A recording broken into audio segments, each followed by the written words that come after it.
ಕಾಂಗ್ರೆಸ್ ಸರ್ಕಾರ ಇಸ್ಲಾಂ ಕೋಮುವಾದಿಗಳ ಜೊತೆ ಕೈ ಜೋಡಿಸಿದೆ. ಇಸ್ಲಾಂ ಕೋಮುವಾದಿಗಳನ್ನೇ ಇವರು ಪೋಷಿಸಿಕೊಂಡು ಬರ್ತಿದ್ರು. ಪ್ರಿಯಾಂಕಾ ಗಾಂಧಿ ಚುನಾವಣಾ ಪ್ರಚಾರ ಮಾಡಬೇಕಾದ್ರೆ ಆ ಮೆರವಣಿಗೆಯ ಹಿಂದೆ ಮತ್ತೆ ಮುಂದುಗಡೆ ಇದ್ದವರು ಯಾರು? ಈ ಭಯದಿಂದ ಕೇರಳ ಕಮ್ಯುನಿಸ್ಟರಿಗೆ ಇಂಥದ್ದೊಂದು ಜ್ಞಾನೋದಯ ಆದಾಗಿದೆ. ಮುಸ್ಲಿಮರ ಓಲೈಕೆ ಮಾಡುವ ರಾಜಕೀಯ ಪಕ್ಷಗಳ ವಿರುದ್ಧ ವಾಗ್ದಾಳಿ ನಡೆಸಿದ್ದಾರೆ.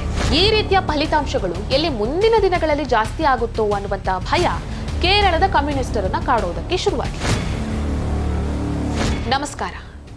ಕಮ್ಯುನಿಸ್ಟರು ಇಲ್ಲಿಯವರೆಗೆ ಇಸ್ಲಾಂ ಪುಷ್ಟೀಕರಣದ ನೀತಿಯನ್ನೇ ಅನುಸರಿಸಿಕೊಂಡು ಬರ್ತಿದ್ರು. ಇಸ್ಲಾಂ ಕೋಮುವಾದದ ವಿರುದ್ಧ ಧ್ವನಿ ಎತ್ತಿದ್ದೇ ಇಲ್ಲ.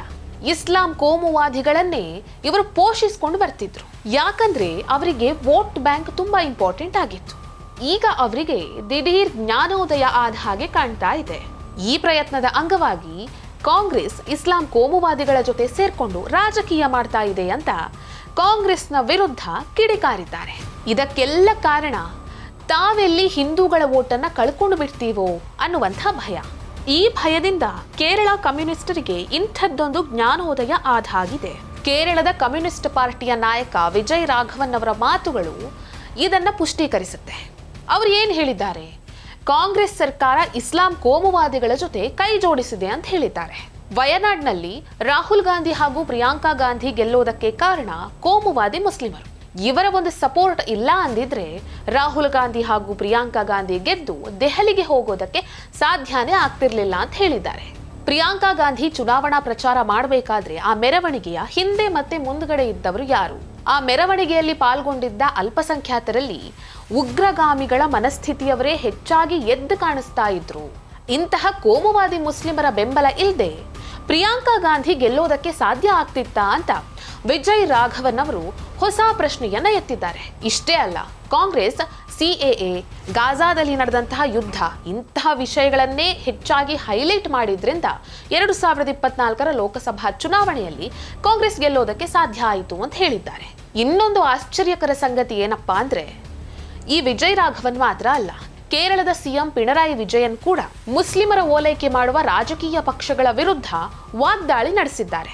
ಮುಸ್ಲಿಂ ಲೀಗ್ನ ರಾಜ್ಯಾಧ್ಯಕ್ಷ ಸಾದಿಕ್ ಅಲಿ ಸಿಹಾಬ್ ತಂಗಲ್ನನ್ನ ಇವರು ಜಮಾತಿ ಇಸ್ಲಾಮಿ ಅನ್ನುವಂಥ ಇಸ್ಲಾಂ ಮೂಲಭೂತವಾದಿ ಸಂಘಟನೆಯ ಕಾರ್ಯಕರ್ತ ಅಂತ ಹೇಳಿದ್ದಾರೆ. ಈ ಜ್ಞಾನೋದಯಕ್ಕೆ ಕಾರಣ ಏನು?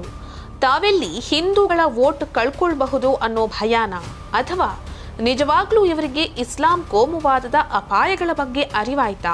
ಕಮ್ಯುನಿಸ್ಟರು ಇಸ್ಲಾಮಿಕ್ ಕೋಮುವಾದದ ಬಗ್ಗೆ ದೊಡ್ಡ ಧ್ವನಿಯಲ್ಲಿ ಮಾತಾಡ್ತಾ ಇರೋದಂತೂ ಸತ್ಯ. 2024 ಲೋಕಸಭಾ ಚುನಾವಣೆಯಲ್ಲಿ ಬಿಜೆಪಿ ಅಭ್ಯರ್ಥಿ ಸುರೇಶ್ ಗೋಪಿ ಗೆಲ್ಲೋದಕ್ಕೂ ಹಿಂದೂಗಳ ವೋಟ್ ಕಮ್ಯುನಿಸ್ಟರಿಂದ ಬಿಜೆಪಿಗೆ ಹೋಗಿದ್ದೇ ಒಂದು ಕಾರಣ. ಇನ್ನು ಕಮ್ಯುನಿಸ್ಟರು ಮುಸ್ಲಿಮರ ಮತವನ್ನ ಪಡೆಯೋದಕ್ಕಾಗಿ ಸಿಎಎ, ಗಾಜಾದಲ್ಲಿ ನಡೆದಂತಹ ಯುದ್ಧದ ಜೊತೆಗೆ ಮುಸ್ಲಿಂ ಸಮುದಾಯಕ್ಕೆ ಸೇರುವಂತಹ ಮತ್ತಷ್ಟು ವಿಷಯಗಳನ್ನ ಹೇಳಿ ಬಿಜೆಪಿಯ ವಿರುದ್ಧ ಮುಸ್ಲಿಮರನ್ನ ಎತ್ತಿ ಕಟ್ಟುವಂತಹ ಪ್ರಯತ್ನವನ್ನು ಮಾಡಿದ್ರು. ಇದೆಲ್ಲದರ ಮಧ್ಯೆ ಕೆಲವು ಹಿಂದೂ ಮತಗಳು ದೂರ ಸರಿಯೋದನ್ನ ಕೇರಳದ ಕಮ್ಯುನಿಸ್ಟರಿಗೆ ಕಳೆದ ಚುನಾವಣೆಯಲ್ಲಿ ತಡೆಯೋದಕ್ಕೆ ಸಾಧ್ಯ ಆಗಲಿಲ್ಲ. ಈಗ ಕ್ರಿಶ್ಚಿಯನ್ನರು ಬಿಜೆಪಿಯತ್ತ ವಾಲ್ತಾ ಇರೋದು ಕಮ್ಯುನಿಸ್ಟರಿಗೆ ತಲೆ ಬಿಸಿಯನ್ನ ತಂದೊಡ್ಡಿದೆ. ಒಟ್ಟಾರೆಯಾಗಿ ಇಷ್ಟು ದಿನದ ನಂತರವಾದರೂ ಕಮ್ಯುನಿಸ್ಟರಿಗೆ ಇಸ್ಲಾಮಿಕ್ ಕೋಮುವಾದದ ಬಿಸಿ ತಟ್ಟಿದೆ ಅನ್ನೋದು ಇದರಿಂದ ಗೊತ್ತಾಗುತ್ತೆ. ಈ ರೀತಿಯ ಫಲಿತಾಂಶಗಳು ಎಲ್ಲಿ ಮುಂದಿನ ದಿನಗಳಲ್ಲಿ ಜಾಸ್ತಿ ಆಗುತ್ತೋ ಅನ್ನುವಂತ ಭಯ ಕೇರಳದ ಕಮ್ಯುನಿಸ್ಟರನ್ನ ಕಾಡೋದಕ್ಕೆ ಶುರುವಾಗಿದೆ.